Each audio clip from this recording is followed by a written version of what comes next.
Good evening, everyone. Thank you for joining us on this really cold winter day. My name is Dunstan Nicol-wilson. So I'm here to, I guess, lead on the conversation. As my 9 to 5, I work as a research governance manager, but my full time is basically sickle cell awareness and blood donation as an advocate. So this session here today is basically to talk about how we can encourage others to advocate for change in a positive way. It's brought to you by the Sickle Cell Society, and it's also by the Give Blood, Spread Love. Sorry, my brain's gone. It's a late in the evening by Give Blood, Spread Love, England. And we're basically going to have an honest and open conversation around advocacy in the Black community and also marginalised communities. Talk about sickle cell and the urgent need for blood donors from Black heritage backgrounds. To help navigate this, I'm joined by the lovely panel of Gilde, who unfortunately is unwell with us, but she will try to answer when she can, Elliott and Brenda. And I think I'm going to pass over to them to introduce. So if we start with Elliott.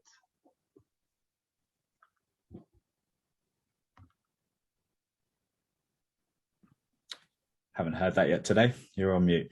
My name's Elliott. My pronouns are he, his, him, and I'm from London. I work for a company called Elsevier, which they own scientific journals like The Lancet, so focus on a broad array of science. But the reason I'm here today is I run an employee resource group within Elsevier. We're a company of about 9,000 people. My group has 300 members, and we're focused on anti-racism inside Elsevier, but also in the scientific community and healthcare as well. And we held an event recently with Sickle Cell UK, which was great to be a part of, and yeah, want to do more. So that's the reason I'm here today. Thank you. And I'll probably hand over to Brenda or Gilde. Hi, I'm Brenda. So my name is Brenda Smith. I'm a volunteer with Give Blood, Spread Love. I've started in July, August 2020 during the lockdown. I am a blood donor of many years, 20 plus years. I'm part of the campaign group, trying to recruit as many Black donors or Black heritage donors as possible, because we need at least 40,000. And so that's a huge number, and that's 40,000 new blood donors. My day job, I work for Citizen Advice as an advisor and as a social policy coordinator. But I'm really enjoying my role as a campaigner or advocate in Give Blood, Spread Love. So that's me.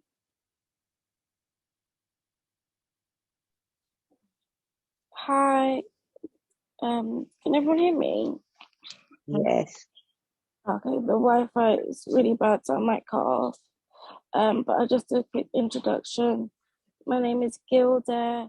I work full-time as a nurse, and I also do a bit of like sharing my own sickle cell journey online and try to advocate for sickle cell.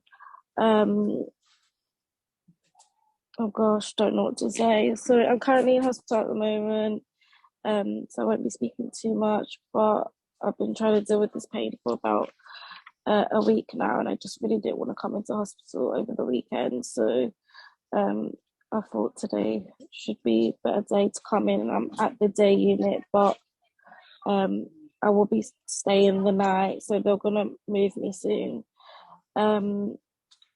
But yeah, I don't really know what to say. But yeah, I'm Gilde, I'm 26 years old, and I'm a nurse / advocate. Thanks, Gilde. That's great. So I guess you all have interesting career paths and journeys. And I guess what I'd like to know is what made you start advocating for your particular cause? So let's start with Brenda. For me, well, I'm in my 50s. I started donating blood in my 20s. I donated at a time when I knew very little about sickle cell, or it wasn't the reason I donated. I donated blood because I wanted to avoid the rush hour, and I saw a blood donation van outside London Bridge, and I decided to donate. And for me, it left me feeling very satisfied, and I could do something quite anonymous, and it didn't seem very onerous for me, and yet I was saving lives. At that time, it wasn't particularly for sickle cell, it was for anybody who needed blood. As I've got older and over the years, I now realise how important it is to my community that I am a blood donor and that I'm a regular blood donor. And I've also realised that not everybody comes forward to be blood donors, and certainly not in the easiest way that I did it. And so I've now decided that it's so important to speak on it with others and to recruit. And I really now understand, or have a better understanding, how important what I do is to others. So that's the journey. That's the sort of beginning of my journey. Amazing. Thanks, Brenda. Sounds like a real chance happened and you just been doing it for how many years now? That's crazy. Elliott, what about you? How did you start your advocating journey? I have some questions for Brenda as well, based on what she said then, but I'll hold off for now. I think my advocacy is it is healthcare predominantly, but some of it, well, my motivations are from a personal standpoint. Growing up in a fairly white neighbourhood, there was a lot of instances of racial profiling, violence, not only by the police but by other people as well. I think that's really what ignited the fire in me, not only for me, but it was the same with my dad. My dad was a footballer. He was used to, through the 80s and 90s, people throwing bananas onto the fields. My sister experiencing racism and me defending her. And then learning from my time at university, through UCL, they have a archive of all of the people that the UK government would pay reparations to for losing their slaves. And I could see through that archive that my name, Parris, was on this list, and the 201 people who the UK government was paying money to someone for were my ancestors. So I think that's where my drive comes from in general, but also some instances of what I would call racial health disparities. I had pneumonia. Gilde, when you were talking before, like, I feel your pain being in hospital now. Strength with you, but I had the same thing. Misdiagnosis is more common for people of Black heritage. There are many more instances that I'll talk about later as well, but it's a mixture of personal experiences, also looking at the data more broadly, which makes me an advocate for this cause. That's really interesting. You researched your background and you found some really harrowing things, I guess. So it's quite a strong drive you have, and I think for me similarly, because I have sickle cell, that's kind of how I kind of ended up being an advocate for it, because I realized most people don't really care, and that's a painful truth to come to terms with it. So it's something that it affects me in my day to day, so I have to be passionate about it. And I've been in Gilde's shoes where I'm even surprised she's on the call right now, because I know what the pain is like. So strength to her as well.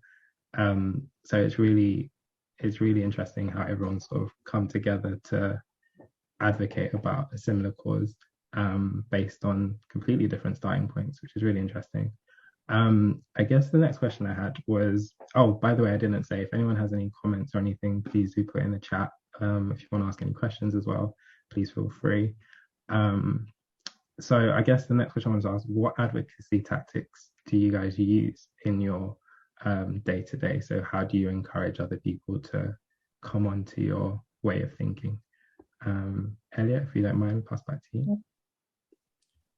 Just to clarify the question, Dunstan, it was what challenges you face and how to overcome them? What advocacy tactics do you use in general? So Like, how do you get someone to think like you in a way, positively? Yeah. So I created my group with the principle of actions speak louder than words. So I feel like I'll go against that for a little bit here. But the reason for that is things aren't done all in one or in one conversation even. They're all stepwise. I think a lot of the barriers that we face are not often grounded in that much truth as to what our realities actually are. And I think therefore they are fragile and they will change over time with continued pressure. So it's normally just knowing where to apply that pressure. And I think from what I found, sometimes you will go into barriers, whether that's the government, I think, are probably the slowest to change things. I think more change will come through companies and people power. But in general, I think just trying to find a story based on a cause, like all of ours today, like where we have something which we feel really strongly about, something that makes us more angry or sad or feel more pain than anything else. That's the thing we want to focus on. And it's just trying to connect that with someone else as to what they feel like that in exactly the same way. I think that's how you start to get people on board. And then it's about using the skills or the influence or the connections that they have to enact that change in a specific way that will have the most impact.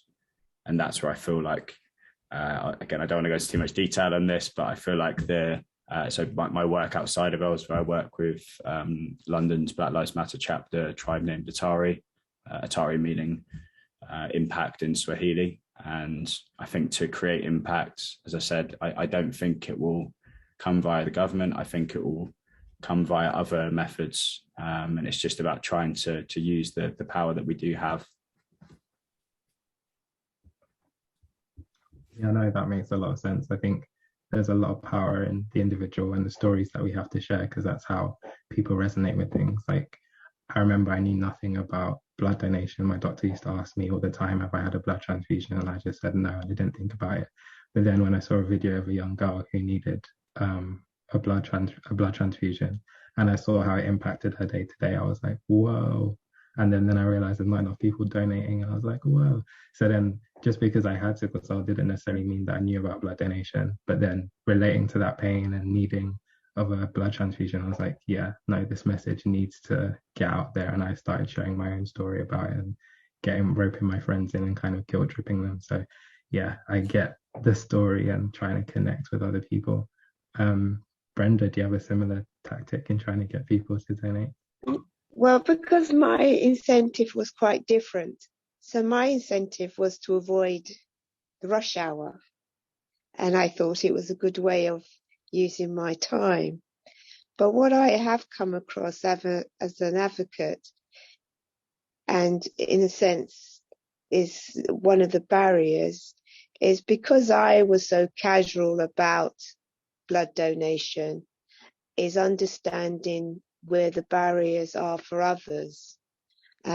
So I try to, so I'm coming probably the nearest to a sort of altruistic sort of giving.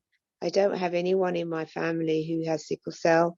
I have a few friends or acquaintances who have sickle cell, but I don't have anyone which I would say is very close to me to say really sort of egg me on to do it. And as I said before, I didn't do it with sickle cell in mind. I did it because I thought it was a good thing to do, and I found it very easy. But as an advocate and trying to persuade other people to come forward, the sort of barriers that come across is people who say, well, you know, what's going to happen with my blood? Who's it going to? You know, I've not had very good experiences with the National Health Service. No, I don't think I want to do that. It's been a sort of, how do you persuade people that it's a good thing? And I've always come from the sort of point of view, but wouldn't you feel good to know that you could save lives? And you can do it anonymously. nobody needs to know that you're doing it, and that's what I like as well. I can donate 3 times a year, and nobody knows what I do unless I say something. And then the other barrier is, then I say something, and then people say, "Oh, that's fantastic, that's great," and then I'll ask them, "Well, why don't you join and do it?" And it's like, "Oh, well, no." And then other conversations come up. They may not be able to do it for medical reasons, due to fear, or that somebody else is doing it, or why should I do it, or and for me as an advocate, that can be quite frustrating, because I have to understand that other people have different experience of the NHS service, different experience of health givers, different experience in their motivations. And so I have to rein back my, "Oh, well, it's the most fantastic thing to do, and I don't see why you can't." I have to start thinking about and stepping into their shoes and seeing, what they see, and then trying to say, well, surely there's ways we could get round that. And so that's been a challenge for me. So I guess it's understanding why people say no, and then trying to turn that no into a yes, which I can imagine is very difficult when you're so passionate about something. Yeah, I think so. I think it's understanding, and even with those challenges, if we, the Black community, don't come forward and give and have a voice to say, this is what we're doing, I don't see how you can make the change. So that's another, you got to be there to make the change. You've got to be part of it. Yeah. Yeah, no, definitely. I see Elliott, you want to jump in there? Go ahead. Yeah, I felt like I watched about the Mangrove 9 recently. I'm not sure if everyone saw the Small Axe TV series by Steve McQueen, and my family are from a mixture of Trinidad and Barbados, so the Trinidadian coming through and talking about self-representation in the legal system. I think that relates here very well to sickle cell, where we have to self-represent in terms of one person's blood donation can save up to 3 people's lives, from what I can remember. And I think for me, that's a powerful reason to actually get involved, that extends beyond experiences. It's just, if you have family who this might affect, I wouldn't want my family to be in this position. Absolutely. And I just feel that in other things, we're quite coming forward. And it's trying to grasp the idea that, we'll put our lives online for other things, but something that is as simple as donating blood and anonymous, we're not coming forward. And it can have immediate impact, whereas some of the other things, as you described, Elliott, takes time, it's chipping away, it's being heard and heard again, and keep coming back and back. But at the same time, why can't we save some lives while we're doing that? Why can't we be advocates in many things? Why can't we, sort of just, I would love to go to a blood donation session and just see all of us there, bringing our own vibe to a session, rather than looking around and thinking, "Oh gosh, I'm the only one here, and I have a different vibe to the other people donating." It would be lovely to just come in there and give the nod to a few people, as we do as in the Black community. We nod to each other. "Oh, hi, how are you?" Even if we don't know each other, just that nod. And it would be really great to walk into a session and just say, how you all doing, rather than being like, "Oh, the only one." And I know that day will come, because more people are coming through, but I just love to see, when we're dominating, at the session, rather than being, a bad, rice and peas, with a few peas in there. It would be great to have us there. So I'm waiting for that day. I think we're waiting for that day, Brenda. I remember when I used to go with my friends, because, well, not obviously, but I can't donate. When I used to go with my friends, it would be like, we'd be the only two people there, and just looking around that Black community. And then I think the most recent time I went, with COVID restrictions, I had to like go back outside, but I saw other people that were Black, and that was a proud moment. Just to Yeah, they're coming, but we need more to come in. And I think with also campaigning, you could be a campaigner, and maybe your circle thinks, oh, well, you're campaigning, so I don't need to do the campaigning because somebody else is doing it. And often I meet other Black donators, and I think to myself, why are you recruiting? And they say, well, I donate already. And I think, well, why don't you recruit some more? And that to me is also another barrier, where people think they've done enough by just donating. And I now think you should recruit as well. I agree. Elliott, do you think there's like an actual barrier for the Black community specifically in terms of why they don't engage in certain advocacy? Well, there's one thing which you mentioned a few times, Brenda, which I thought was important, and it was about the anonymity. I'm maybe I need you to expand on what you mean by that, but I feel like there's this mistrust, I think, of, like you said, the NHS and healthcare in general. But I think the barrier that you mentioned, I think it more comes from, I was talking about on the weekends to some of my flatmates from Nigeria, and they were saying that they think it's when you act and you don't see a change happen, or if anything, you see things getting what you feel is worse, and it kind of chips away at your motivation to carry on. And I think sometimes that's part of the issue. The second is what Brenda was talking about, which I would call the bystander effect. Very prevalent with the climate crisis going on at the moment, where we feel like someone else will do it because there are so many people. I think that's another issue as well. I think they're the main two, to be honest with you. But I think, yeah, the third point is more just about having people who have experienced something which gives them that drive to actually want to do something. And I think that's normally what holds people back, whether it's to do something like the first step would be donating their blood. And then the second, which Brenda mentioned, which would be actually getting more people on board. If everyone was doing that, and I say everyone that came into contact with someone who donated, then there'd be a network effect. And hopefully then we'd reach that tipping point. You mentioned 40,000? Yeah, we need 40,000 new blood donors. At the moment, we make up 1% or 1.5% of the donation community, blood donation community. And we need to increase that to 7%. So we've got a lot of work to do.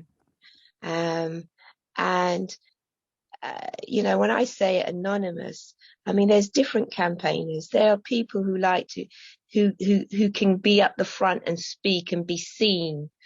Yeah. And they don't, and they have the temperament for that. They have the stamina for that. They have the skills. But I also think you can be an advocate where you don't necessarily have to be seen or heard. You can do through action. And I think we need all of those people. We need all of those people. It's like, you have the captain and then you have the rest of the team. Well, the captain can't manage without people. So the captain can be the advocate, be the front of the organisation, and it's suited to them.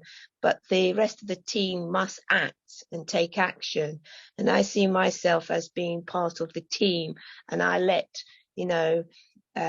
give blood, spread love. Those people be the advocate, do the advocacy and lead by example.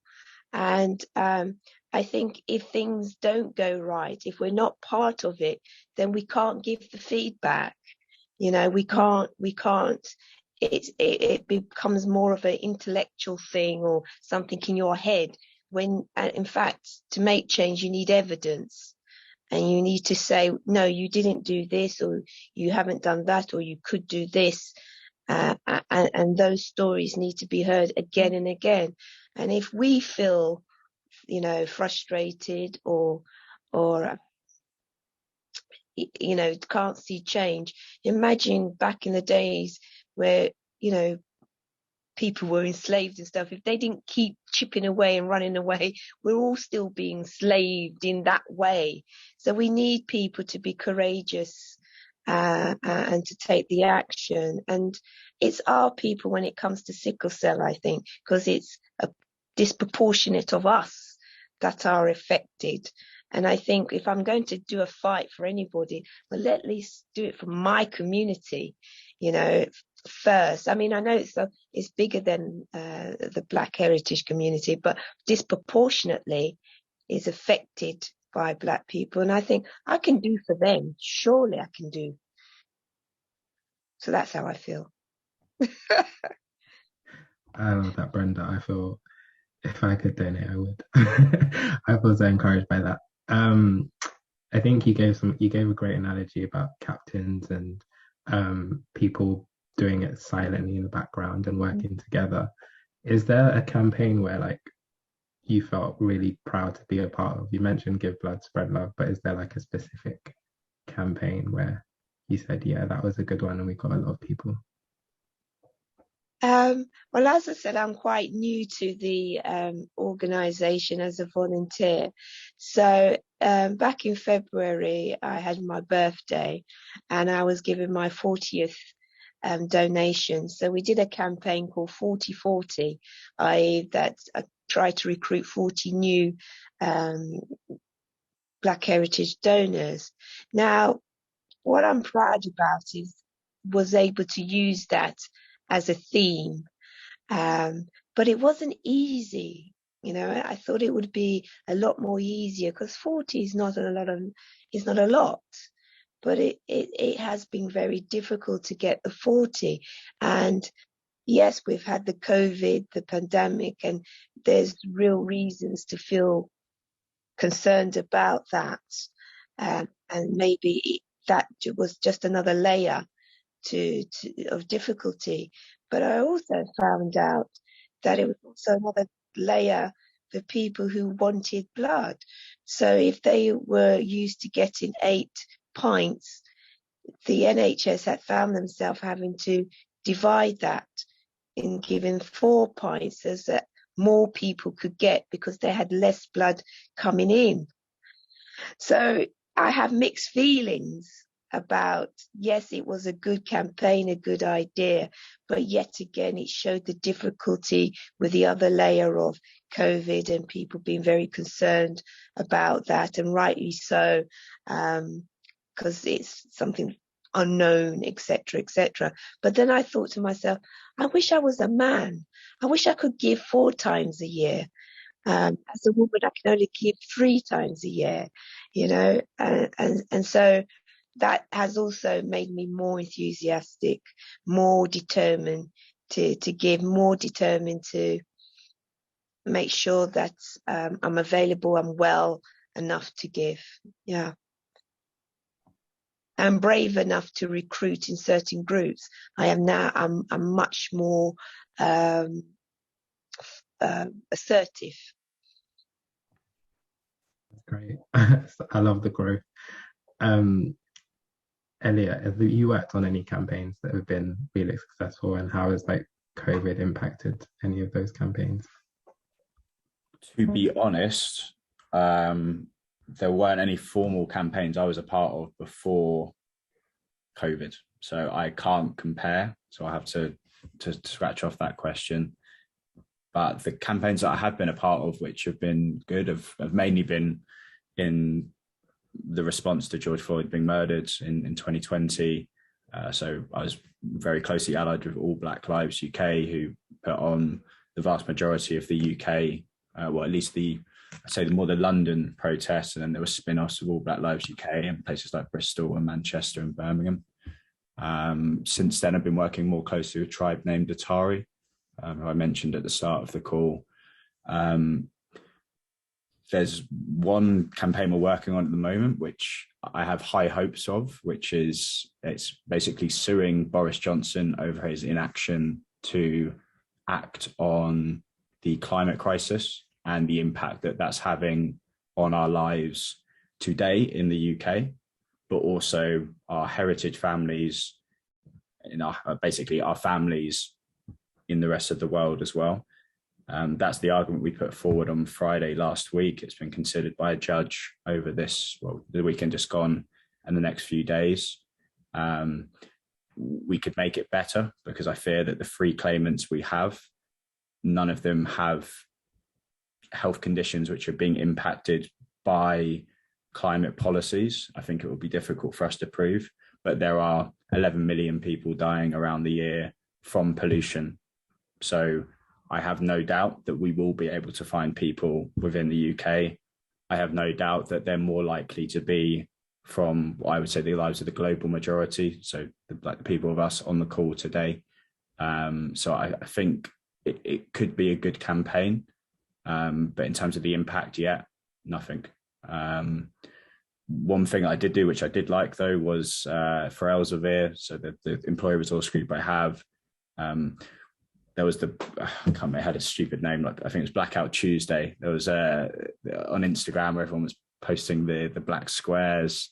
I said the original reason for it was to create space for people to come forward with their stories, for people to listen to us, for us to create change. Obviously, the reverse impact happened and it just clouded everything up.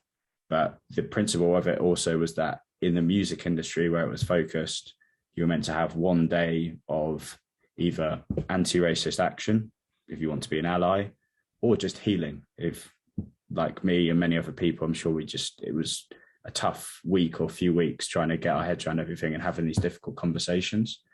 I said to my CEO, I don't like this statement that we've put out, which was we're going to redouble our efforts. To me, that wording implied we doubled our efforts once and we're going to do it again. So I challenged her, what metrics are we talking about here? I have a Malcolm X poster behind me which talks about results, and I'm very much for that. And there weren't really any, that I could see, there weren't any clear metrics as to what we were going to do. So what she did do though is, in response to the campaign that I mentioned where we needed one day off, she granted 14 hours per year for all of our 9,000 employees to dedicate towards anything to do with inclusion and diversity, very broad. Then it's about us as an employee resource group focusing on anti-racism to try and get as many of our 300 members as possible dedicating their pro bono time to helping in ways which will make an impact. And there are a number of different things we've done, which I'm not going to talk about today, but I'm hoping that we can do more, particularly around blood donation in the UK.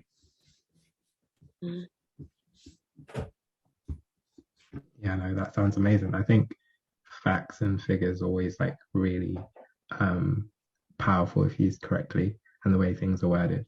Like I always have the idea that there's this number of 40,000, but it'd be really cool to see if that number would like slowly decrease as the days go by in terms of like people signing up to become new blood donors. Because if people saw that, then it's like, oh wow, maybe I'll be that next number. And just having that number there would be like really easy to motivate people to go forward with things. So I get why you questioned your manager about the data, because data is really important. It drives a lot of initiatives forward. And also cases. We've got Gilde here. She's a nurse and she has sickle cell, but she's currently in hospital and she's on the call from our hospital bed. If that doesn't motivate you in some way to think of what could you do to help, I'm not sure what more could. And it's not about guilting people. It's not about, it's really about an individual looking at themselves and thinking, in what way can they help? I look at myself and I can help in many ways. I mean, I help other projects, I help with time, I may help with money, I might help with skills, and I might help with a passion. And I think part of advocacy and in the Black community, helping ourselves is looking at what can I do today? What do I have as a resource today? Is it time, money, skills? What can I give? Volunteering is the time, the money if you have it, my circles and stuff. I mean, I really would like to see things, blow up as they do when you have silly things on Instagram or TikTok, and why can't things be like dances you have on TikTok? Why can't blood donation be like that? I wonder to myself, and that's the frustration for me. But hey, I mean, that sounds like a campaign. Perhaps you could work with Elliott and we could get something going. Replace the black squares with blood donations, things like that. Yeah, why is that? Can we move beyond posters and intellectualizing stuff into actually action? And then through action, you wouldn't have to intellectualize it because you'll be talking from experience. And I'm not saying you mustn't learn from past history and what other people have done, but a frustration of campaigning is when people see it all in their heads. So I'm very much, well, yes, you understand what Malcolm X may be about or Dr. Martin Luther King was about, but what are you doing in actual terms of doing? And yeah, I like to see more people sort of combine the learning and the action together, as Elliott's doing himself, and I think many people can do it. But I wonder what's the barrier for them. I think like you say, I think it is that I don't think social media is the only solution. Unfortunately, I think it's because the media have been so ineffective that social media has to be any kind of solution. But I do agree. I think that could be a strong avenue to create. Well, I think without that, I don't think Black Lives Matter would have had such an impact it did in 2020. And I hope that kind of model could be followed further on. I'm all with you there. And I'm all up for dancing as well, if that will help to create change. Yeah, definitely.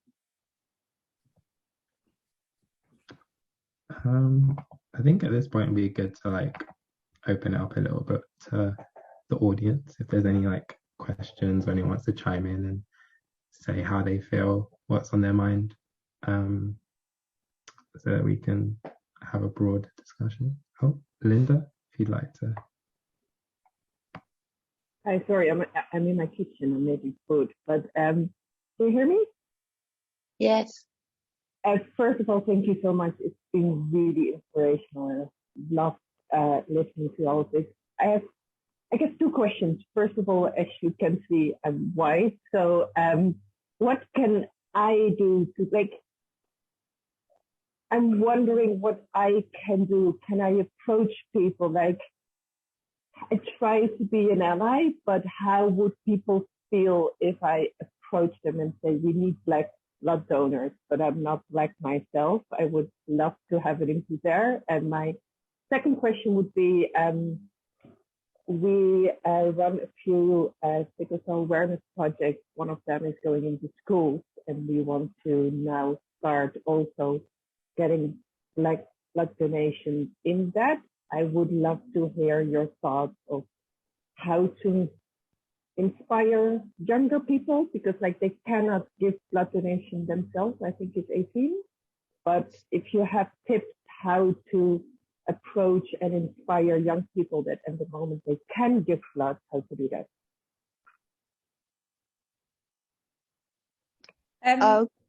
Sorry, I just wanted to pick up on your first question. Just to introduce myself, I'm Olivia and I work for the Sickle Cell Society on the blood donation project. And I just wanted to ask, I just felt it makes sense to answer your question as I am white. And in terms of, so I obviously work for the Sickle Cell Society specifically for this cause. I think there are barriers, and I'm not going to lie, sometimes I do feel awkward because I do feel like I'm approaching Black or mixed race people and trying to tell them to do something that's not, you know, coming from me, it's like, yeah, but who are you to tell me to do that? You're white. But I think it's just important to, when you're speaking with people, just let them know the facts. Because if I sort of start by saying, obviously 15,000 people in the UK have sickle cell, only 1.5% are of Black heritage.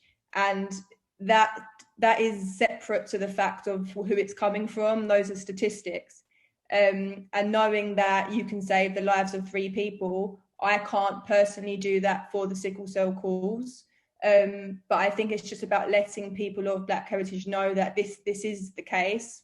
I can't help, but you can. And I think it is, obviously it's an awkward thing, but I think it just needs to come kind of as a natural conversation. Especially obviously for me, I work for the Sickle Cell Society, so it makes sense why I'm speaking with them. But I think it's just bringing up in conversation, like, did you know? And kind of just opening that as a starter to then just let people know, I'm not telling you what to do, but did you know this is the case and that you could help? Sorry, I just wanted to pick up on that, but I'll pass it back to you, Dunstan. I've seen some other raised hands, so we'll go to those and then we'll bring it back to that second part of the question. Calvin, you have your hand up? Hi, thanks for having me. Great conversation so far. Yeah, my name is Calvin Campbell. I have sickle cell SS. I spend a lot of time in hospital. And I also work for NHS Blood and Transplant.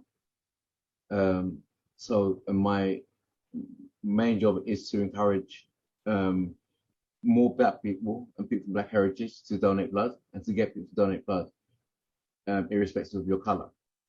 And Elinda asks, what can she do as someone who is white? So the RO subtype is particularly useful for people with sickle cell. And if you're positive, so APOS, OPOS, ABPOS, is particularly useful for people with sickle cell. But also in this country, we do give, and we're one of the few countries that do it. So as well as blood needing to be a 99.99999% match, we also give race-specific as well as type-specific blood in this country. So I have 10 to 11 units of blood every 3 to 4 weeks. I'm due to have one this Thursday. And so it has to be an almost perfect match so I don't have a reaction. But in cases where you can't find enough donors from an specific race, you do receive blood from other people, just as long as it's the same blood group.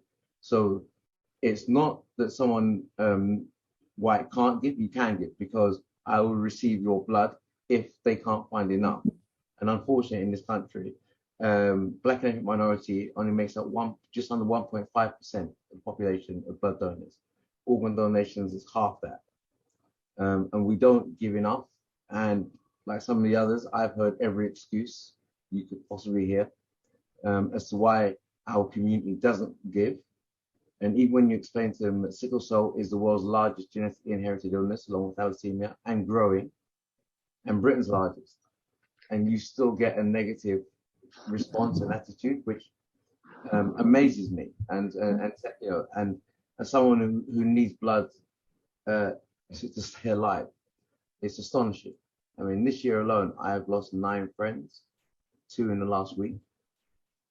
Last year was 13, and I mean, these are people that I've grown up with them as a child, so I know really well. And you know, some of those things on here will understand if you have an illness where people around you keep dying, and you have that same illness, the impact is different from just knowing that someone you know died. That's the same thing you have. And especially if you have it quite severe and you've had to have issues over the years where you've come close, it has a big impact. And you explain that to people. and they still give you the same reasons as, I don't believe in giving blood. I don't know what they're going to do with the blood. You know, there's mistrust of the system in NHS, some of it is historical, and it's understandable. But when you explain to them that the odds are that they know someone that has sickle cell thalassemia or someone in their family has it, and you ask them, would you receive blood and or an organ? And they say yes. I say, well, where do you think it would come from? If we all have that attitude, where do you think that blood will come from? In this country, we have an NHS system where it's free at the point of need. You have an accident, there's millions of reasons why you may need blood. They don't go out and look for the blood, it's there. It just has to be tight matched and you receive it. Ambulances carry positive and negative blood around with them because it's universal. So our community needs to understand that, needs to stop sitting on the fence. We are the solution to our own problem. And we need to understand that if we keep, you know, this isn't an issue where someone else can help us. We need something from someone else to be able to do this. We can do this ourselves. We make excuses for all types of things as to how we're treated, what society does, what things have happened to us historically. But then when you say to them, but then you're doing this to us, it's you that's causing this problem. It's you that's causing me. When the pandemic was in its height, instead of my usual 10 or 11, I was receiving 4 to 5 units, and it was stretched out every 6, 8 weeks. I was becoming sicker and sicker. And I explain that to people. And I say, this is one of the reasons why I do the job I do. And I also advocate for other groups. I have my own support with Red Cells Are Us, and I advocate for cancer charities. And I'm also a member of the BPOS Choir, which is why we started doing what we did, to make sure, to show people that there are people with sickle cell who are willing to go out there and entertain you and to show you that if you give blood, this is what we can achieve. You know, I mean, it's almost hurtful when it's your own community that refuses to step up and say, okay, yeah, I will help. You know, I was on a call today where someone said to me, do your family and friends give? I know my immediate family gives, but I know my friends don't. None of them. And I've never asked them. And it's not because I'm afraid to ask them. My attitude is, should I need to ask you? You've known me my whole life. You see what I've gone through. You see me in induced comas. You see me being given the last rites, and yet you still won't give blood, and I'm your friend. Should I need to ask you? You know, and the fact that we're having this conversation is great, but it's a shame that we need to have this conversation. This conversation isn't about what someone else is doing to us. This is about what we are doing to ourselves, and about what we keep doing to ourselves and keep making excuses as to why we're doing it. You know, religion is a big problem. And I'm not knocking faith. I have faith myself. But people, some of the most ridiculous answers I've ever heard have come from people with faith. You know, I once did a blood registry sign-up session at a church where I personally signed up 85 people in one day and went home with a smile on my face thinking, great. 3 turned up. 3 people. So I called every single person that didn't show up. And I couldn't believe the amount of people that actually said to me, it wasn't me. Someone forged my signature and signed it. I went, I'm the one that signed you up. That's why I'm calling you. I'm the one that took your details. You know, where would I have gotten your contact information from?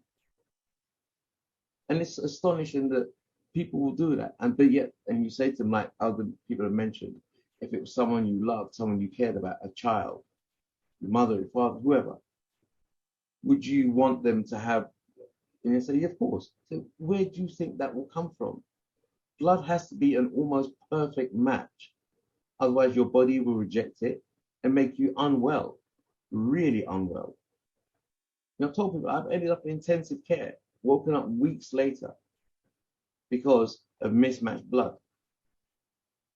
But yet it's astonishing that our own is doing it. We are doing it to ourselves in that respect. I just wanted to say that, but we have to still keep chipping away, because it's got to be, unless we speak to every single Black person in the UK and get the no from every single one. I just feel that it is, and I'm sorry for your loss. I really am. I know why I do it. And if I donate because I think it's a good thing, and as I keep saying, I can do it anonymously. Nobody needs to know what I do unless I tell them, and I tell them now because I know I need to recruit, and I'm well. Nothing's happened to me. The good thing about being a donator is, you know, the NHS are much better over the 20 years that I've been donating. They're much slicker. It's easier to book appointments, etc. But I wanted just to respond to the first lady who raised a question as though white I lie. I think if you're a donor, or if you can become a blood donor, that would be the one thing to do. The second thing to do would be then to talk about your experience. When you go to donations and you don't see enough Black people there, then you can have a conversation and saying, where are the Black donors and why you donate? Because I think in some cases there has to be some legitimacy with people. This is personally where they feel, oh, well, you're donating, so you're in a position to tell me about donations. I think that can help. I think it can help when you can say, I've heard about, the sickle cell community need Black donors for the very reasons that we've been just told. And I think you just have to keep pushing and keep asking. We cannot give up. We are the few people that are advocating. And you keep chipping away. Now, for younger people, they can start donating at 17. But this is a question I actually asked a nurse. So in my last donation, I asked the nurse, have you seen an increase in Black people coming forward? And she was diplomatic and said, yes, but just a very little increase. And I said, why do you think Black people don't come forward? As a nurse who does this, who takes bloods all the time and travels to different sites to take blood donations. And she said another thing, what she thought, and it's all anecdotal, but this is what she thought. In the white community, the children see their parents donating.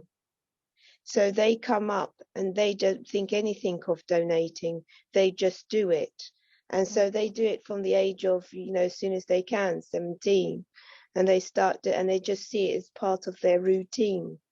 And I think that's what we need to get to, a position where if we want to recruit younger people, that they've got to see people who look like them donating.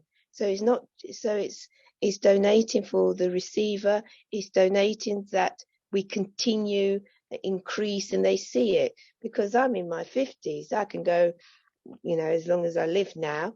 But, there needs to be somebody after me. I don't have children, but if I had a 17-year-old, they'd definitely be donating because I'd be standing over them.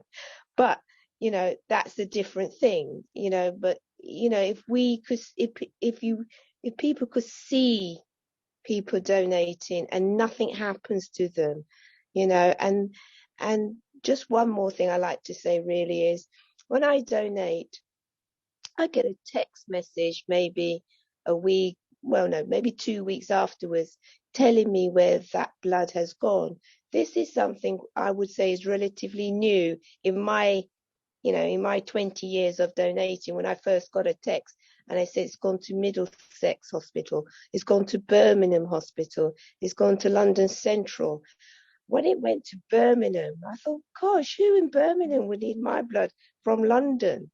And then the penny dropped for me to say they didn't have any blood in Birmingham. Yeah. So that's my incentive. And that's what I would say. one of the things we could do, but we still need to keep chipping away. Thank you, Brenda. Thank you, Calvin. Christina, you had your hand up as well. Hi everyone. Nice to meet you all. This has been some really, really great conversation. So I'm a haematologist myself. I work at Imperial College London with Linda, actually. She does a great work, a project called Invisible Warriors, which is raising awareness for sickle cell. And she's not a medic herself, but raising awareness, generally about sickle cell. But as she said, I'm planning to go more into schools in inner city, urban London, to speak to students. And actually, when I had the same question as her, and sitting here now, I think a few of those answers have kind of shown themselves. I think there's lots of interesting conversation. Primarily, I think we're in a harder time in terms of we're dealing with COVID, and the backlash from COVID amongst the ethnic minority community is significant. So we've always struggled to get blood donations. I've looked after sickle cell patients in East London. I've looked after them in West London, and it's been the problem for a very long time. But what we have seen is that COVID disproportionately affected us as a community, not just sickle cell patients, but even people on the front line.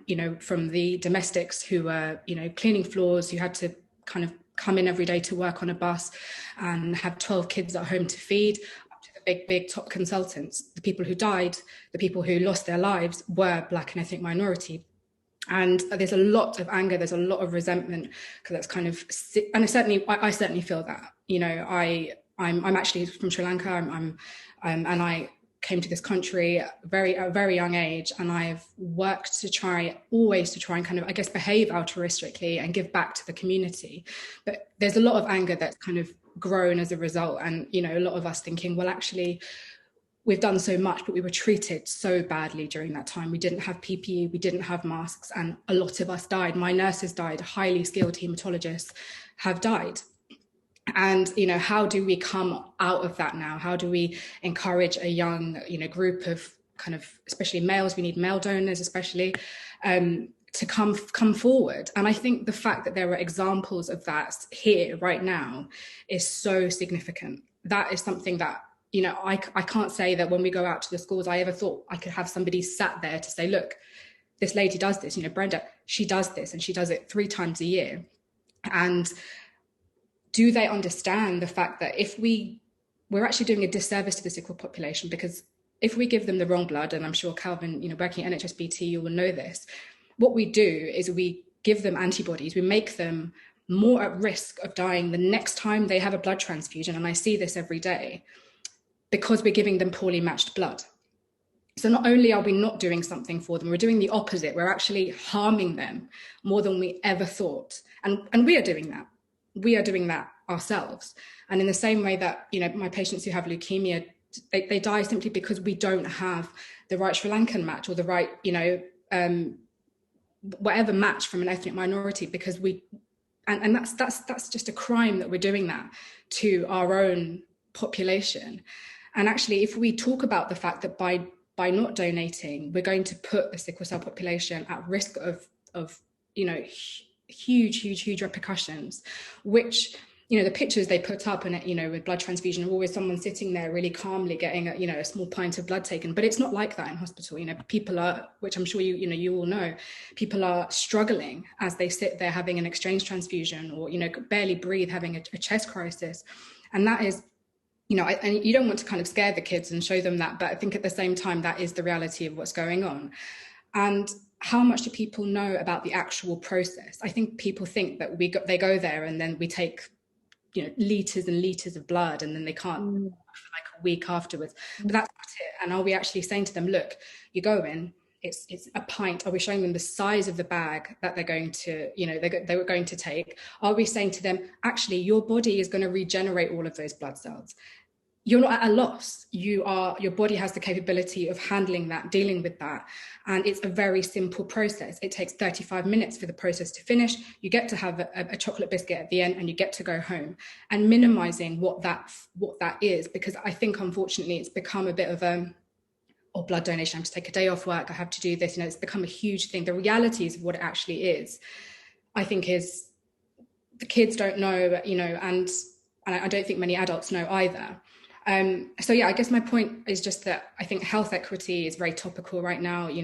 Linda and I are certainly kind of trying to work on that in Imperial. Imperial is a white middle class, very academic environment. There's lots of issues there, let alone, talking about sickle cell and what's happened to the ethnic minority community and how we're coming out of that, having lost a lot of, I grew up in Croydon, and the nurses that I worked with, they're not here anymore. And that every night, that is so painful to kind of know how they struggle to come to work to fight for their country, and were kind of put on a front line that they never signed up to be on.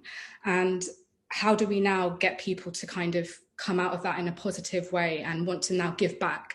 I think we're going to struggle to do that, but I think we need to work on ways of doing that. And I think, certainly when Linda and I were going into a school in Enfield, is it right, Linda? I think Enfield, which is, the perfect kind of environment that we need to be speaking in and saying, look, Black blood matters, and that is something that we need to talk about. And, at 15 years old, in 2 years' time, you can be that person making that change. And look, here's somebody like Brenda who's done it for years and is absolutely fine and is really, really well, and is thriving because of it. And I don't think we can easily teach altruism now in the current climate. I think people, like I said, are very hardened. But I think saying we're doing our community more harm by not doing it. They're going to be more at risk of dying by not doing it. It's not a case of you do nothing and nothing progresses. It's saying you do nothing and things actually go backwards and people derive harm from that. And I think that's quite scary, because if that was your mother or that was your, that was your child, people have antibodies and the reactions that they have are extreme. I mean, it's the kind of thing that would make you run to their bedside to try and help them with. And, Calvin knows, I'm sure, much more than I do about the kind of intricacies of that, but it's dangerous. And I think that's another point maybe we can push. So nice to have this conversation, and it's so nice to be able to have come out of it having had, I guess, solutions to the questions and problems that we are trying to also work in, Imperial and kind of hopefully in London. So yeah, it's been great. Thank you. So can I just point one point, please? Yeah, the amount of blood you give is literally a bottle of water. So it's the size of a bottle of water. That's the amount you give. But the next day, your body's made that up. You spend longer in a coffee shop than you do giving blood. The actual process of what they take between 12 to 15 minutes. You're in there maybe 4 to 5 minutes to an hour. So the process of reading the material beforehand, making sure you're hydrated, and they ask you questions like, have you eaten? Make sure you don't do any exercise beforehand, because otherwise you'll faint. And then you have, like I said, you have biscuits and something to drink afterwards, and to make sure that you're okay before you leave. And it's a simple process, but the impact is immense, because like I said, each unit saves 3 lives, and you do get a text message telling you where your blood is being used. And the irony is, where some of the campaigns we have at NHS, where of some of them, I'm for more forceful campaigning and to be more blunt with people. But some of the campaigns where we had the posters of a gentleman, and we said, bleed for London, and Black blood matters. And you would be surprised that people complained, even though the message was clear on the poster. It was about blood donation and why we need more ethnically matched blood. The people actually wrote in and complained about it. And I was like, what are you complaining about? It's offensive. How is that? It's like you're looking to be offended. How is that offensive? You're trying to target a particular group and say, we need you to bleed for people of color. And people actually found that offensive. So you have to then tailor what kind of ads and kind of campaigns you put out there, so that you're not offending people. But then by that, you're watering down the message, and people don't think that it's not that important anymore, because it's just another campaign. They see loads and loads of campaigns. And I think we definitely need to hear more stories from people who need blood, have more sicklers tell their stories, say to people, okay, this is the consequence of what your inaction does. And poorly matched blood, like you said, is unbelievable. Anything from just hives to a reaction, like I said, where I've ended up in intensive care and woken up weeks later. You know, and it's severe. And it costs nothing to give blood. It costs you nothing. You know, they're not taking anything. You're not signing away your life. And the fact that we have to go through this explanation every time I go out. I mean, I literally spend most of my time, like I said, out and about doing blood drives or organizing excuse me, blood donation sessions at the weekend, where people come in and they donate, and I thank them, and and just to make and walk them through the process. And once they've donated, they realize how simple it is. But yet, and you explain to them what the effect is, they think, why haven't I done this before? And we do need to get that message out there, and to get younger people to understand, and in fact, of all ages, to understand the impact giving blood has, and sickle cell being as part of our regular everyday language. Seeing people with sickle cell on TV, people, where you have celebrities going on to game shows and saying, I'm raising money for this charity or whatever charity. I have nothing against that, but I'd like to see more of them saying that they're going on the game show and they're raising money for sickle cell, specifically for sickle cell, an illness that affects their community and people they know more than any other illness they could think of other than cancer. And it is frustrating when you go out there every day and have to beat down doors and have the same conversation time after time after time after time.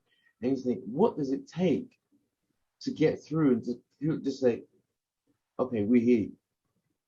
There was wrongdoings whenever, but this is not about wrongdoing. This is about helping and saving lives of people that you know, people that you care about, people just like you.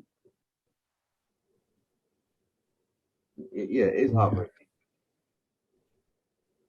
Can I jump in? I really want to say something to that, because Calvin, myself and Olivia went on a campaign the other day, and we faced some of the similar things that you're actually mentioning, a lot of pushback from people. But I do think that this entire discussion has been really eye-opening, really, really edifying as well, and really necessary. And I think we're all kind of in agreement on a lot of the same things. I think to what Linda and Christina are actually doing, I think is fantastic. I can speak for myself and I can say I learned a lot about sickle cell in school, actually. I went to school in the Caribbean. And when we first started school, they actually came in and they gave us some instructions and spoke about sickle cell and raised some awareness there. So I think that's something that's definitely necessary, especially to what Brenda was saying earlier in terms of encouraging people to do blood donations. So I definitely think that this is one way of actually tackling the issue. One other thing that I did want to touch on, and it's linked to what Calvin and even what you all were saying, is that getting more people to donate. I think we are doing a lot. We're doing a lot. We're going out there, we're campaigning, but I wonder if there's, to me, and this might be a bit contentious, but sometimes I wonder if some of the issues is because sometimes you don't really have that authority, in the sense that I always say this, and I remember, Olivia, you and I spoke about this, it's when you go in and you are a patient at a GP, and you are of a Black background, I've never experienced a case where a GP will say to me, well, you're Black, maybe you should actually donate. This is a person of authority that could actually give this instruction to say, look, we need matched blood. They can educate you about it, and they can tell you. And, I'm saying this because when I was told that I had a sickle cell trait, my GP, he explained, he said, you're Afro-Caribbean, you need to take this card. He explained a few things, and, I felt very much aware and very much kind of like supported.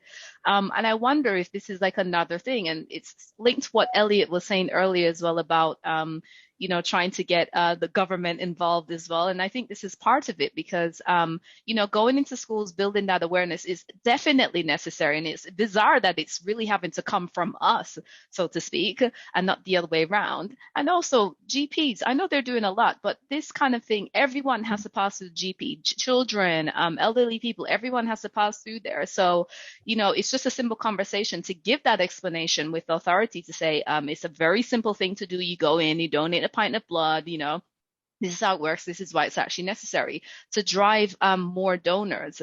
But this is just a question and just an idea that I actually wanted to touch on. But overall, all of these things that we're discussing, I think we're well aware of it, and it's very, very frustrating. But it's like Brenda said. Brenda, I completely agree with you. You have to keep chipping away and just thinking of other things that we can actually do to tackle this issue, because it really is an issue. A lot of us have relative people that we know that have sickle cell, so we know, and it's just kind of thinking outside of the box in terms of what additional things we can actually do on top of what we're already doing. But anyway, thank you. That's all I wanted to say. Thanks, Jackie. I think you touched on some very good points, and I think listening to the conversation, taking a back seat, the authority thing is quite a key thing. Like, I'll never forget, for example, when I was in school and it was PSHC and a police officer came in and he showed us a pair of boxers that the prisoners wore. And he said, everyone wears that same pair of boxers in prison. And then the way my friends at the time were mortified by that thought that everyone wears the same boxers, not saying that changed people's perspective in prison and things like that. But for me, it was like, I can never do that. So having someone with sickle cell come in and being, this is what it looks like for real, like not the smiley, happy version, but actually this is how the pain affects me. And this is what blood donation looks like. Like, there's no telling how little that seed can be, but then how big it can grow as they age and get older. Like, oh, I remember someone came in and said this about sickle cell, I should probably donate. So I think having that authority and starting early as soon as possible, just planting the seed and letting it grow, I think that's a key point and summarize some of the discussions that we've had so far. Mariam, you've had your hand up for a while. I can come to you now. Yeah, hi. Sorry I can't show my face. I'm kind of in the dark, but that's why I put up a picture, just so you have an idea. I'm so glad I joined in. This has been so illuminating. So many great ideas. I can't even touch on everything, but what Jackie just said, it sounds amazing, how you go and they how you go shopping and they say, oh, thanks for shopping. Do you want to make a donation? So GPs can totally do that. It makes a lot of sense. So I'm a person living with sickle cell, and like this year I had to get 22 bags of blood, and I remember feeling just like so humbled that some people, gave blood, and that's why I'm here. Like, I kept feeling what would have happened if I couldn't get as much or when I needed it. And, I always talk to people about donations, but I think that kind of made me more passionate. So even though I was in the hospital, I told myself, like, Miriam, it's important that you document this. So it was, because I had to video myself. It was so creepy. It's so weird, but like, it's needed for people to see, because like imaging is very important. So I've been talking about that, showing them the whole exchange thing, because some people, when you say blood exchange, they don't even know what it looks like, just to make it more real. And, talking to my friends, like, you know me, you know everything I've been through. What do you think would have happened to me if I didn't get up to 22? And, it's us, it's people like us who are not giving. And, it's met with so much, oh my God, yes, I know, I've given before, or, I've never thought about it. But then it ends in a very non-committal way.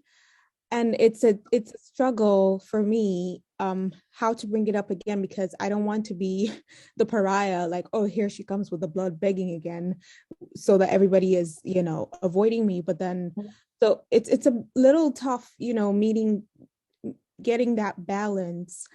And like, I tweet about it, I do a hashtag, I post videos, and again, people would retweet a lot. And I usually ask them to make a pledge to donate. And I can't tell you how many people have retweeted, but one person made a pledge. And I remember it was so powerful. within an hour, they just went in and they gave after they saw my post. But I was so encouraged, and I posted that. I thought it would like be a ripple effect. One other person made a pledge by mouth, but they never went. And that has been it. People will retweet, but they won't really see it through. And sometimes it gets a little frustrating. And I even tried saying, because it's so difficult for people to feel the passion if it hasn't affected them. It's like, why should I care? But I was like, even as a healthy person, like, God forbid, but accidents happen, and sometimes you need blood so immediately. You might not have the time to reach out to family. Like, if that happens, where do you think the blood is going to come from? But again, a lot of reaction, not a lot of action. So what I'm saying is, I will always do, what I can in a personal capacity, but I, would be very interested if there's anything else like the society is doing that I could be a part of when it comes to this. I don't know, it could be as little as if you're doing ads and you want people to participate, or just lending a voice or anything. I don't know. I just feel like what I'm doing is not enough. Like, it's just not translating to action. So if there's anything, yeah, I would absolutely love to be a part of that. And thank you for the good work. Like, this is amazing.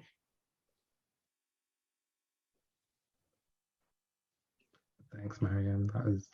I've been in the same boat, encouraging people and feeling really deflated because people have said no or just not done anything based on action. But then I kind of think of it as like, well, it's in your head. Eventually you will, maybe you won't, or maybe you'll tell someone else about it and they'll share it, and maybe someone else that you don't even know has donated because of that tweet that they saw that you put out. So I wouldn't be discouraged. I think it's just making sure that it's out there. That's really important in sharing your story, and you never know who you've impacted. It could be someone across the world and you saved their life and you have no idea. That's how I like to think of it when I speak about blood donation, because if I was to count the number of friends, I can do that, but the number of strangers, I can't. And that's what keeps me going. I think Malone, you had another hand. Can you hear me? Yes.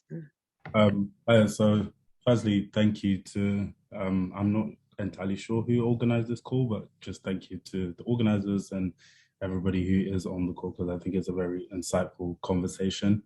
So just to introduce myself again, sorry that my camera's not on. I'm not exactly in a room that I can put my camera on.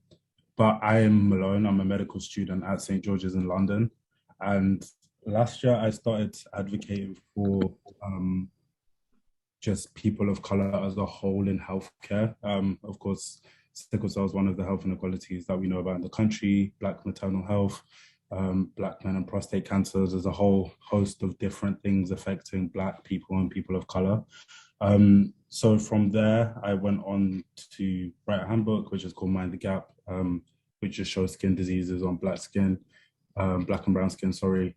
And now we're at a point where we wanted to engage the community a bit more, and we created a website which is called tryhutano.com, where we want to see people have more discussions about their health, because one thing that I found in the year since writing my book is that collectively there's loads of little groups like this happening all across the world. However, there isn't almost like a greater community conversation that's happening. So it almost feels like these conversations are happening in our community, but the dots are not being connected so that our voices can all be amplified almost. And that's essentially what we're trying to do with the platform. So I had two questions. One of the questions being, I'm a big believer of sometimes the best way to give people a voice is just to pass them the mic. And I wanted to ask, as some of the members on the call are people with sickle cell, how we can almost engage the sickle cell community to be able to discuss their health in a way that is not, what's the word I'm looking for? In a way that doesn't offend, essentially. That's generally on social media and on our platform as well. And secondly, I wanted to put a thought to a comment that was made earlier about getting GPs to almost refer people to getting blood donation. And on the surface, I understand why this sounds like a great idea, but just from being in GP practices at the time of the COVID vaccine coming out, when people were being recommended, like Black people specifically, here I'm talking about, when they were being recommended the COVID vaccine as, oh, you're Black, you should get the COVID vaccine, people actually met that with resistance, because it was like, why are you giving it to me and not to everyone else? And I just wanted to hear what people think about that. So if you think, if GPs were to start saying to Black people, oh, you should donate blood because you're Black, do you think that will have the intended effect, which we all know what the intended effect should be? Or do you think there will be a level of resistance that is met from the community simply because they feel singled out, or something is going on that we're not entirely sure of and they're trying to take our blood, something like that?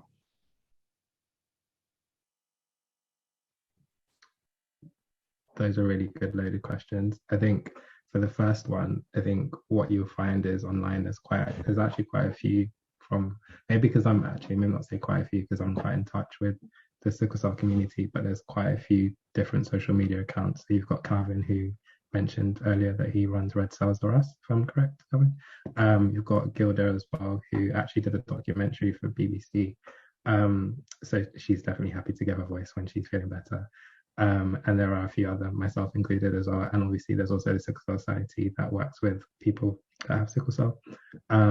So there's quite a few online. Maybe if you have a look through the society's pages, I guess, on social media. There's also Give Blood Spread Love, who has advocates for blood donation and stuff like that. So they give personal accounts. So there's plenty of people to pass the mic to in that instance. Your second question, I was actually wondering if Christina, you wanted to answer that one, because it was kind of based on GPs and how to deliver the message, based on your expertise. Sorry if I'm putting you on the spot, but it'd be good to. Yeah, I think that's definitely a question. I mean, I have a very skewed view of the NHS because I'm obviously just a blood specialist and only really look after people with blood conditions. But coming back to, I think it was Jackie's point about authority, maybe that links in with what you were saying, Malone.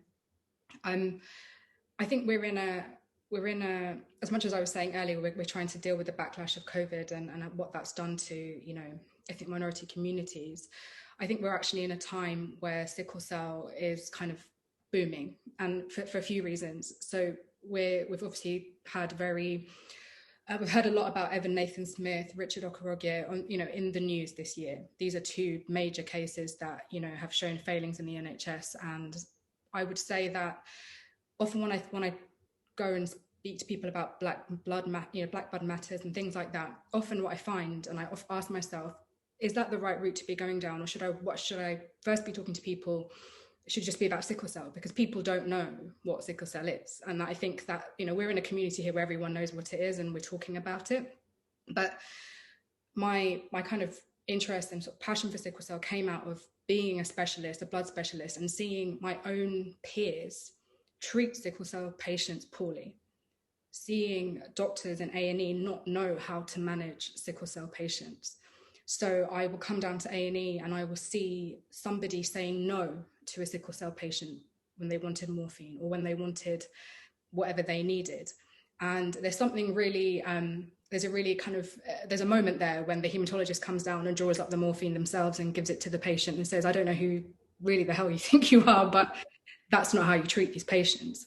And a lot of my kind of, I guess, passion for this particularly as a disease, which actually isn't where my interests lie in hematology at all. And in terms of academically, it's not my interest, but it's because of the fact that to this day, they remain a population of patients who do not know how, people don't know how to manage very easily. And I'm talking about, doctors. I'm not talking just the lay person. I'm saying, medical professionals don't know what sickle cell is and don't know necessarily how to manage not only the medical issues, but also the complexities of what it is to be a young Black male living in inner city London in abject poverty and struggling with a chronic disease. You can't understand that, but that's our responsibility to advocate for you. And I think we're in a time where, we've had some high profile kind of cases that have been talked about. Sickle cell for the last 10 years has had no new treatments. There's been nothing that's gone on. People have just had hydroxycarbamide, they've just had blood transfusion. In the last year, that's completely transformed. We've got crizanlizumab, we've got gene therapy, we've got bone marrow transplant. So I work at St. Mary's, where we transplant anyone less than 18 years old with sickle cell and we cure them. And that is revolutionary. Like, that's revolutionary medicine. We only do that in, you know, things like leukemia, but we're doing it for young children whose parents fight tooth and nail from all around the country, even from Nigeria, to come here, pay for their kids to get transplanted and essentially get a completely different quality of life, a different life expectancy.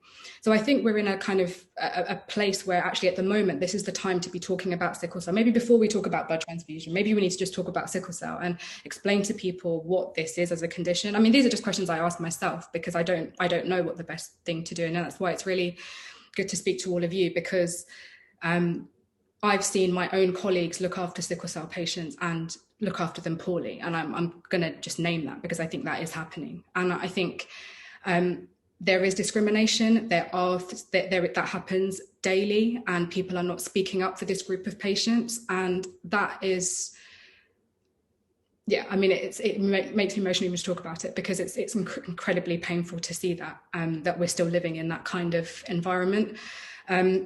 I'm not saying that everybody can appreciate that. Maybe I have the luxury of being able to appreciate that because of certain maybe aspects of how I've grown up.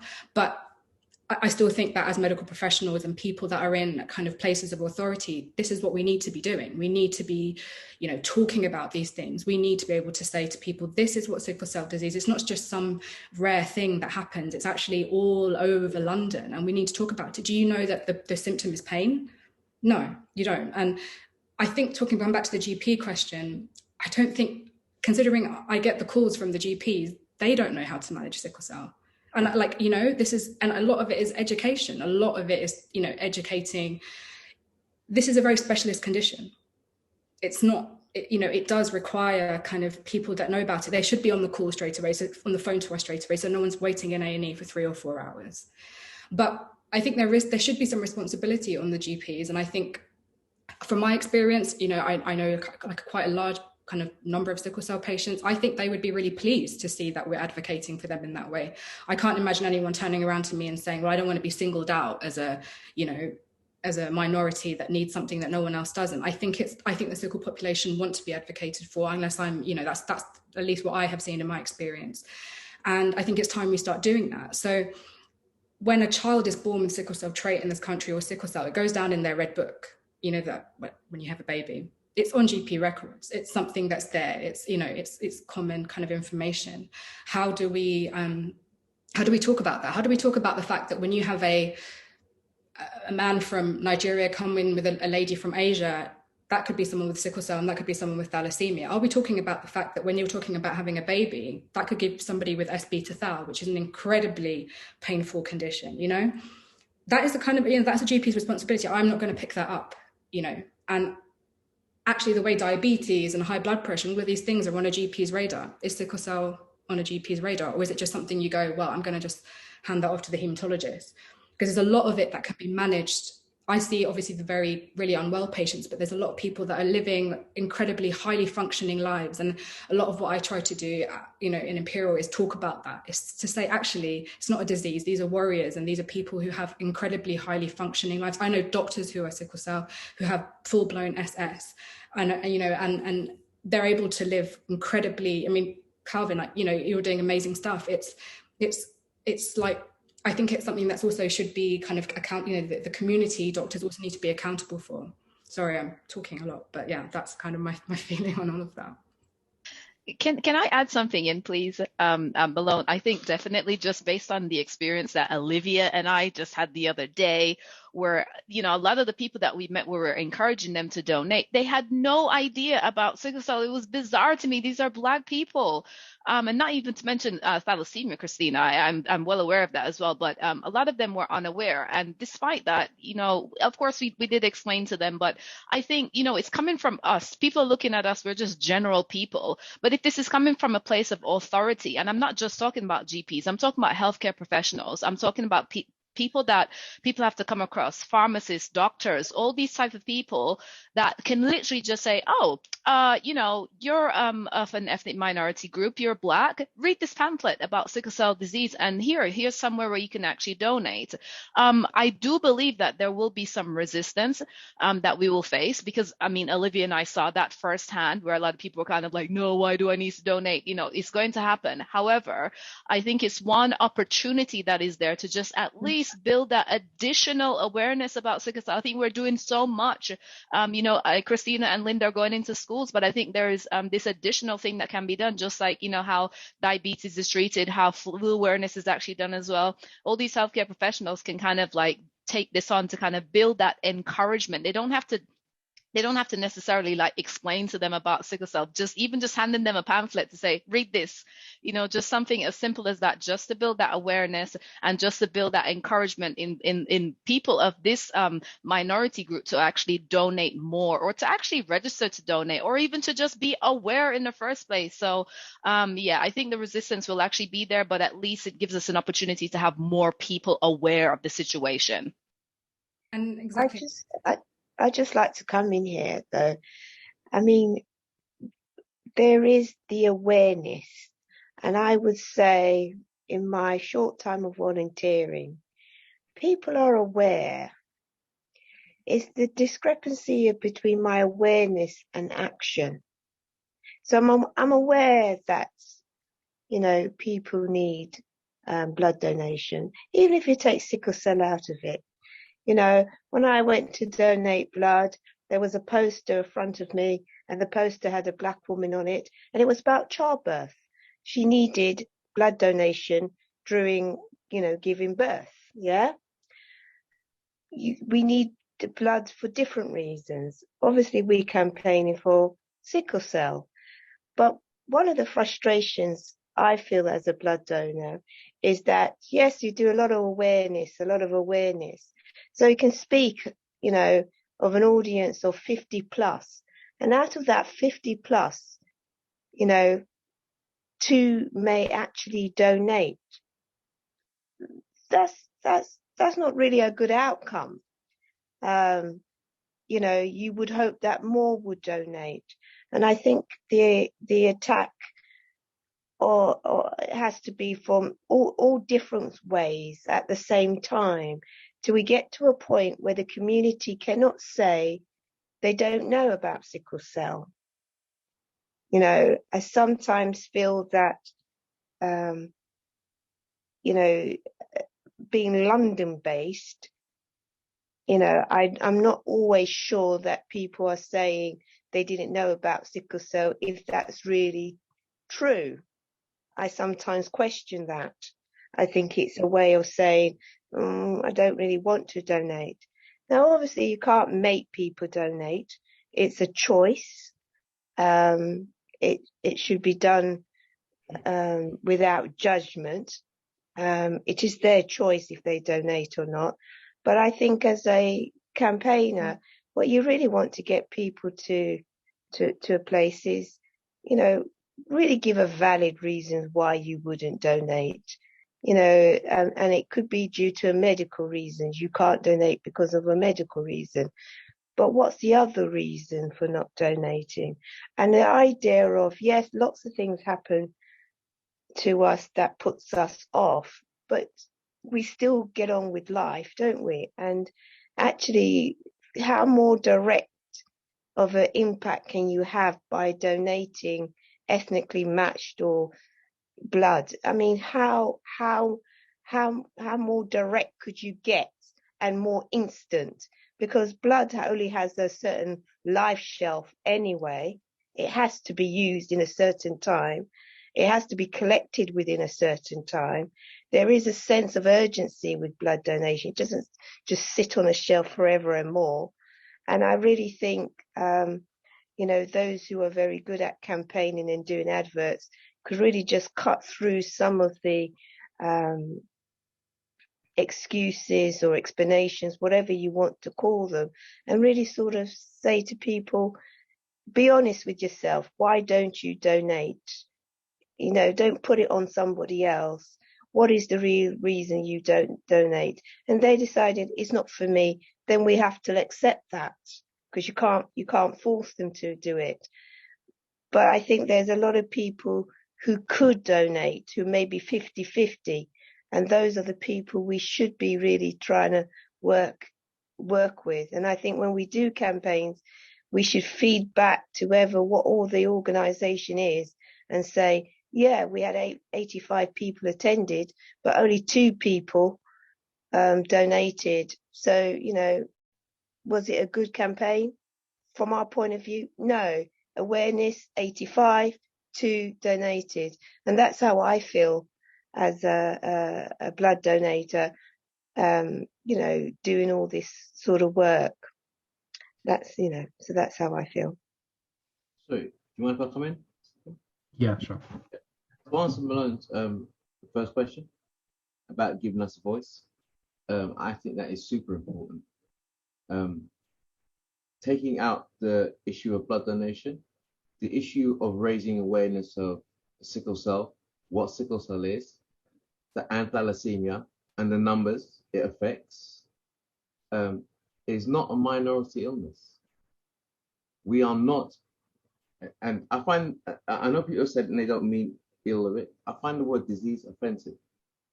It's a disorder or an illness. I personally find the word disease offensive. I am not a disease. I am not some communicable thing that you can catch. I was born this way. I'm going to die this way. And the awareness of sickle cell, not just in our community, but in general, is poor considering the numbers it affects. It is the world's largest genetically inherited illness, along with thalassemia. It's Britain's largest and fastest growing. The only thing that affects more people at the moment than that is cancer. You know more people with sickle cell than you do with diabetes or anything else. But like you said, the knowledge and the awareness is poor. People will still hide the fact that they have sickle cell. I know plenty of people who refuse to let people know. I know a model who's really successful. And every time she's sick, she still posts on her social media, telling people she's off traveling, doing this or whatever. She's in hospital, but refuses point blank to let anyone know that she has sickle cell, because it seemed as some kind of scar, it's something to be afraid of. And partly the reason why we're mistreated in the hospital, because it's deemed as something that only affects these people, when it doesn't. Sickle cell and thalassemia affects the same groups of people. I know plenty of people who are white who have sickle cell and thalassemia. I have sickle cell SS with a thalassemia trait. But yet the way it's put out there is if it's a minority thing that should be feared. And like I said, why we're treated poorly in hospital. The report that came out recently in Parliament, I was part of it, and people were shocked and said, oh, it's terrible that you call these names. I said, you have no idea. That was nothing. That was edited out. Half the stuff I said was edited out. Some of the treatment that we have had to put up with is disgusting. In fact, a lot of it is criminal. Actual criminal. Not just you treated someone poorly. You committed a crime in doing what you did. I've had things done to me and had to endure things that is beyond belief. I mean, beyond belief. Abuse from people. Okay, I have a scar on my arm where I caught osteomyelitis as a child. And so it's a bone infection. Okay, and it infects the entire bone and my arm. And so they had to have this operation to drill out the infected bone. So when I had the operation, went to theatre, get pre-meds, all that stuff. And the second he started drilling, I told the doctor I could feel it. And he said, what? I said, I can feel it. He said, don't worry, it'll kick in. I said, no, I can feel it. He then got 7 nurses to hold me down. and drilled 2 holes in my arm and called me every racist name you could possibly think of.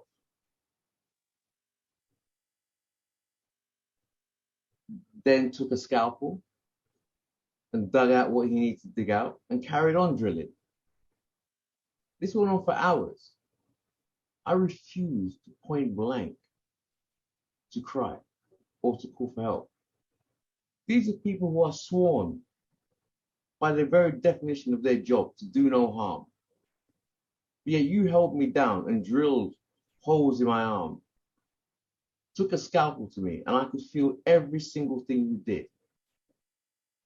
And you racially abused me whilst you did it. I put that in the report. You don't see it anywhere. And this is the problem. It's the fact that it's how we are viewed. Most hospitals and doctors, when we go in and they leave you waiting for hours for pain medication, even though the rules say within 30 minutes you should be hydrated and have pain medication. And when that 30 minutes is gone and you say to them, why haven't I had pain medication? They answer you, clock watching. I said, of course I am. I had the most painful illness on earth. Do you have any idea how painful this is? It's something that no amount of medication you give me is going to take the pain away. It's going to take the edge off. And you're asking if I'm clock watching. Of course I am. But you wouldn't treat anybody else like that. You're comfortable treating us like that. It's because of the attitude you have towards people with sickle cell. We're less than. Some of it is to do with color, and some of it is to do with the reputation that people have. You know, when you go into hospital and they say, oh, it's a sickle. And you hear people say stuff like that. And I say, what does that mean? Well, they say, oh, that's Calvin. So what does, you've never met me in your life. What does that mean? It's a sickle. Most of you who have sickle know it. You have a reputation. They perceive you to be troublemakers, junkies, people who make trouble. We're only there for morphine. I have never met a single sickler in my life who's a junkie. Not one. People can be dependent on certain drugs if it's mismanaged, but I've never seen one climb the wall and say, if you're in pain, it's medically impossible. But yet the way we're treated is disgusting. We need to be more proactive in how we teach medical staff and how we teach society to stop looking at us as a minority illness and say, look, these are the people. If you turn around, do you have any idea how many people you're going to bump into with sickle cell and thalassemia? We're not like this invisible thing that you may see one now and then. There are millions of us and growing, 300 babies every year. Tell me one other illness you know where 300 babies a year are born with sickle cell or with an illness. Name one. But it's how we're thought of. It's how we're perceived. It's the fact that people use the word disease, and it's used in, not in this instance, but often in a derogatively meant way. You are an infection. You are something to be feared. You are something to be mistreated. You are something to leave. I mean, if I go into A&E and I have gone into A&E and said, you know, with crisis, and they said, take a seat. 9 hours later, I have sat there. And the doctor had the cheek to come up to me and offer me 2 paracetamol. 2 paracetamol. I sat waiting for 9 hours in a crisis, and you gave me 2 paracetamol. Okay, I won't say on here what happened, but he won't do it again. And I'm not embarrassed by that. Because I refuse to be mistreated by people. I know when I go into hospital, I have a reputation. I know that. People say, you know, as Calvin, people have never met me. I don't care. Because what it means is you won't mistreat me. Okay? You're going to be afraid to say anything to upset me. You're not going to be doing the hot bed swap, you know, this trick of where they move sicklers around. They think, you know, oh, we got to move you because there's a sick person coming in. And I'm in hospital. Why? How many times have you heard that? We got to move because there's a sick person coming in. So I'm here for fun. What do you think? I'm just resting. I'm on holiday. And it's that mentality that permeates not just within the medical profession, but through society. And why it's like we become like this dirty little secret that people do know about, but deny. And why within our own communities it's not spoken about. We're not educating people.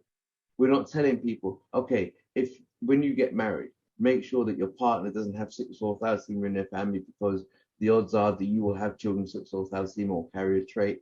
We don't do that as a matter of course, and educate our own to say, make checks. Check that you haven't got trait in your family or you're not carrier yourself. We blindly, which is why 300 babies a year are born, because we just carry on. And it's not that we don't know about it. We just like it. It's almost seems like we're embarrassed to admit that this thing exists within our community. Because like I said, I know sicklers who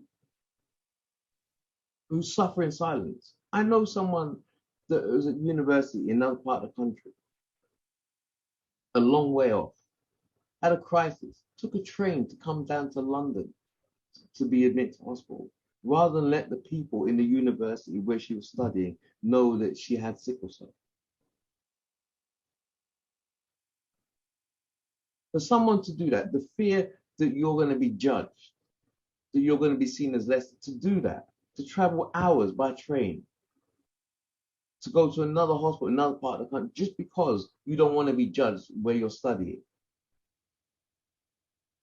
How many of us went to school or college or uni, made excuses to why we weren't feeling well? I used to always tell my friends, oh, I went on holiday, I went here, I went there, until I joined the choir. I'd never left the country, never been anywhere. But growing up, I used to tell people, and then it came to a point where I thought, you know what? No, I'm telling people. And it's a similar attitude as to why we don't give blood. It's why our communities don't give blood. It's all tied up. It's how we view ourselves, and it's how our community views us. That's why we don't give blood, because it doesn't seem important enough.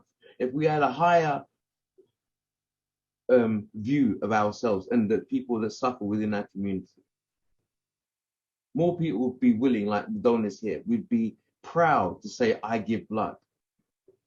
It'd be seen as a badge of honor. It wouldn't be seen as, they're not really, it's like, when someone says, yeah, I've heard of stuff, but I don't really know. No, you know. You do know. But it's because you don't think of it as being of any value, or people have been any value. Which is why you're not willing to invest and keep them alive by giving blood. I'm sorry to go on, but it's like it's all tied up. And like I said, giving us a voice, and we need to be able to speak out in media. I gave an interview for the BBC a few weeks ago. They interviewed for an hour, came and interviewed the choir, and said that they were going to do all these things. Well, great. When the interview came out, they reduced me to a soundbite that was less than a minute. You spoke to me for an hour about what it's like and some of the things that happened to me. How did I get reduced to a soundbite that lasted less than a minute? Then the rest of the interview was just about this interviewer talking about how wonderful she was because she had given birth for the first time and her job and all that. And I watched it in disgust, and I was like, where's the interview? Then when they put it out on social media, they removed even the little bit that they'd put in on the TV that morning. And it was just about the presenter giving blood. I mean, hooray. But that wasn't the point of why you did the interview. The point was to give people with sickle cell a voice so people can understand what it is. If you keep chipping away at us and not letting people speak and say, okay, this is why you need to give blood, and you're hearing it, as it were, from the horse's mouth. And you turn that into this thing where a presenter is patting herself on the back for being so wonderful. Why should anybody pay attention to that? You've been doing that. It's not working. You keep doing the same thing and it's not working. When is it you're going to wake up and say, okay, you know what? They've been telling us something. Should we not listen? Because all the moment we're just paying them lip service and say, yeah. And turn an hour interview into less than a minute soundbite that you then took out when you put it on social media. I think, thanks, Calvin, for sharing. I think that's Can really I just powerful. add something really quickly to what Calvin's saying? Calvin, I'm so sorry you went through what you went through. That is completely awful. My little sister had osteomyelitis, and it was insane what she had to go through. So I can completely kind of relate to that. And I can feel your frustration, and I'm right there with you with this frustration, because it's just there's a cultural issue, there's attitude issues towards it. And it's such an ingrained problem that we just have to really do all sorts of things to actually try and tackle. I did want to touch on what you had mentioned, Brenda, and I think you may make a really good point. I think there is that difficulty of, and I know, Calvin, you've done this as well, you know, in terms of campaigning. You do 100%, and maybe like you do 100 people and like 2 people show up, you know, to actually donate. So what I've kind of done in terms of my angle with things is to try and increase the volume, you know, try and increase the volume of awareness. And this is why I'm raising these questions. You know, what else can we do to actually increase that volume? Because I think, you know, just based on what even Calvin is saying and what we've experienced, you know, all the sort of pushback that we always come across, the cultural issues, racism, you know, this ignorance, you know, the angle that I've considered is just increasing the volume of awareness and increasing the volume of encouragement, trying to get people to donate, to try and kind of combat some of these issues. Because I feel like the more people in authority that are talking about this, that are trying to encourage people, will actually kind of encourage less of these kind of issues that we're seeing. At least that's just my theory around it. But anyway, yeah, I just wanted to add that in. Anyway, thank you. Thank you, Jackie. I think Elliott mentioned it earlier that the media doesn't really work for us. That's why social media is so powerful. So some of these things, it seems like we have to make them listen through different means, which is unfortunate because they give attention to other things. Just to draw this to a bit of a close. So as part of this session, there are pledges for each and every one of us to consider. So the first one is encourage friends and family to give blood. I think we've all mentioned how we've had a few discouragements from doing that, but I just want to say keep going, because you don't know who you are encouraging and who's going to pass on that message and donate without you even knowing. Spread awareness about the need for giving blood, so sharing through social media and other outlets that you have access to, and also about linking us into different organizations. So Elliott, you mentioned working with different organizations, for example, just really spreading the message through whatever channels we have accessible to us, and just really getting the point across that, you know, people are dying. It's as simple as that. People are dying, and we just need more awareness about Black blood, the need for it, and for sickle cell in general, the care. You know, what Calvin said was very triggering to me, because I think every sickle cell patient has a scary story where they've been mistreated in hospital, and that's a sad fact. I don't think I've met any other sickle cell patient that hasn't had a bad story to tell, and that just goes to show that it's not just this small sample size here, it's universal. So a lot needs to happen to make that change. But thank you very much to the panelists, to Elliott, to Brenda, to Gilde, who's on the call as well, and just to everyone that has joined us. It's been a great conversation. I didn't expect it to go on to this point, but that just shows you how important this conversation is, and just sharing our experiences, and hopefully each one can teach one. Thank you very much. Just want to say before everyone goes, thank you so much, Dunstan. You've done a great job at hosting, and thank you everyone for getting involved. I didn't expect so many people to sort of share their stories and their experiences, so it's been great to hear so many of your voices. Have a lovely rest of the evening. Take care. Thank you all. Thank you. Thank you. Take care. Bye. Bye-bye. Amazing.